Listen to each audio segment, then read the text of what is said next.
Tafsir Al-Misbah. Surah Al-Baqarah, ayat 33. Dia, Allah, berfirman, "Hai Adam, beritahukanlah kepada mereka nama-nama benda-benda ini." Maka setelah diberitahukannya kepada mereka nama-nama benda-benda itu, dia, Allah, berfirman, "Bukankah sudah kukatakan kepada kamu, bahwa sesungguhnya aku mengetahui rahasia langit dan bumi, dan mengetahui apa yang kamu lahirkan dan apa yang telah kamu sembunyikan." Untuk membuktikan kemampuan khalifah itu kepada malaikat, dia, yakni Allah Subhanahu wa Ta'ala memerintahkan dengan berfirman, "Wahai Adam, beritahukanlah kepada mereka nama-nama benda-benda itu." Perhatikan, Adam diperintah untuk memberitakan, yakni menyampaikan kepada malaikat, bukan mengajar mereka. Pengajaran mengharuskan adanya upaya dari yang mengajar, agar bahan pengajarannya dimengerti oleh yang diajarnya, sehingga kalau perlu, pengajar mengulang-ulangi pengajaran hingga benar-benar dimengerti.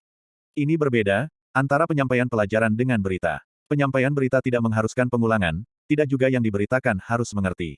Walaupun malaikat merupakan makhluk-makhluk suci yang tidak mengenal dosa, tetapi mereka tidak wajar menjadi khalifah, karena yang bertugas menyangkut sesuatu, haruslah yang memiliki pengetahuan tentang aspek-aspek yang berkaitan dengan tugasnya. Khalifah yang akan bertugas di bumi, harus mengenal apa yang ada di bumi, paling sedikit nama-namanya atau bahkan potensi yang dimilikinya. Ini tidak diketahui oleh malaikat, tetapi Adam alaihis salam mengetahuinya. Karena itu, dengan jawaban para malaikat sebelum ini dan penyampaian Adam kepada mereka, terbuktilah kewajaran makhluk yang diciptakan Allah itu untuk menjadi khalifah di dunia.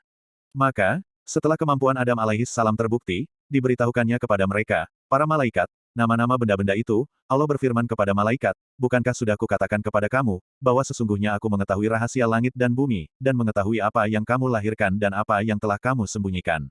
Kita tidak tahu, apa yang dilahirkan dalam ucapan dan tingkah laku malaikat, apakah pertanyaan yang mereka ajukan itu atau lainnya. Demikian juga, kita tidak tahu apa yang disembunyikannya, yang pasti adalah apapun yang lahir maupun tersembunyi, keduanya diketahui Allah dalam tingkat pengetahuan yang sama. Pemanggilan khalifah itu, dengan namanya, yakni, "Hai Adam," mengandung penghormatan kepadanya, serta mengisyaratkan kedekatan antara yang memanggil terhadap yang dipanggil. Demikian kesan yang diperoleh sementara ulama. Walaupun ayat ini menunjukkan ketidakmampuan malaikat menjawab apa yang ditanyakan kepadanya, dan kemampuan Adam alaihis salam, tetapi ini sama sekali tidak dapat dijadikan bukti bahwa jenis manusia lebih mulia dari malaikat. Memang ini dapat menunjukkan adanya keistimewaan Adam alaihis salam atas sejumlah malaikat, bukan semua manusia atas semua malaikat, tetapi keistimewaan ini belum dapat menjadi alasan untuk menetapkan kemuliaan manusia, karena keistimewaan dalam satu hal, belum menunjukkan keistimewaan dalam semua hal. Kata Anbikhum, atau, beritahukan kepada mereka, terambil dari kata, nabak, yang berarti berita penting.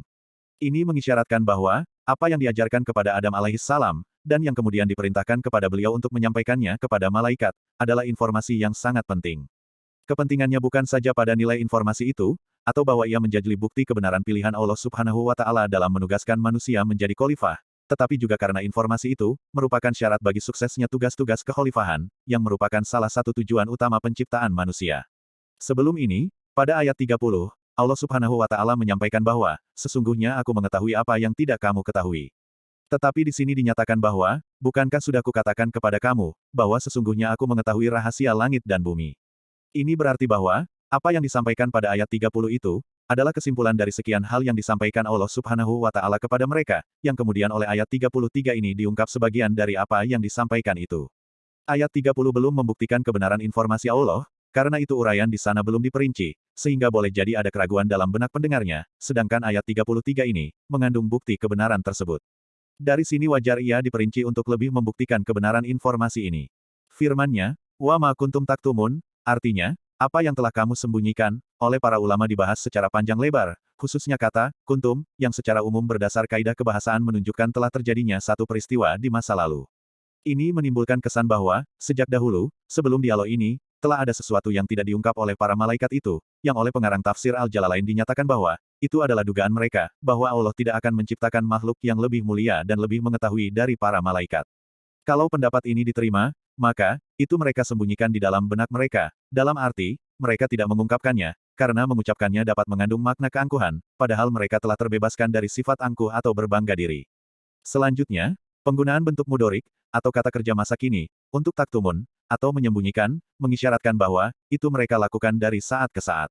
Thohir Ibnu Asyur tidak memahami kata kuntum, dalam arti masa lalu, tetapi menurutnya kata itu digunakan di sini sebagai sisipan atau zaidah, yang berfungsi sebagai penguat upaya penyembunyian. Ayat ini seakan-akan menyatakan bahwa Allah Subhanahu wa Ta'ala mengetahui apa yang kalian sembunyikan secara sungguh-sungguh serta dengan upaya keras. Nah, kalau yang sedemikian kukuh disembunyikan pun diketahui oleh Allah Subhanahu wa Ta'ala, maka tentu lebih-lebih yang tidak kukuh, dan lebih-lebih lagi yang bukan rahasia. Melalui informasi ayat ini diketahui bahwa pengetahuan yang dianugerahkan Allah Subhanahu wa Ta'ala kepada Adam alaihissalam, atau potensi untuk mengetahui segala sesuatu dari benda-benda dan fenomena alam, merupakan bukti kewajaran Adam alaihissalam menjadi khalifah, sekaligus ketidakwajaran malaikat untuk tugas tersebut.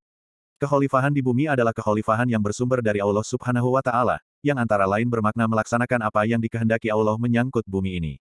Dengan demikian, pengetahuan atau potensi yang dianugerahkan Allah itu merupakan syarat sekaligus modal utama untuk mengelola bumi ini. Tanpa pengetahuan atau pemanfaatan potensi berpengetahuan, maka tugas kekhalifahan manusia akan gagal, walau seandainya dia tekun ruku, sujud dan beribadah kepada Allah Subhanahu wa Ta'ala, serupa dengan ruku, sujud, dan ketaatan malaikat. Bukankah malaikat yang sedemikian taat dinilai tak mampu mengelola bumi ini, bukan karena kurangnya ibadah mereka, tetapi karena keterbatasan pengetahuan mereka tentang alam dan fenomenanya. Melalui kisah ini, Allah Subhanahu wa Ta'ala bermaksud menegaskan bahwa bumi tidak dikelola semata-mata hanya dengan tasbih dan tahmid, tetapi dengan amal ilmiah dan ilmu amaliyah. Setelah jelas kewajaran Adam alaihissalam menjadi khalifah, maka lahir perintah Allah Subhanahu wa Ta'ala kepada para malaikat sebagaimana terbaca pada ayat berikutnya.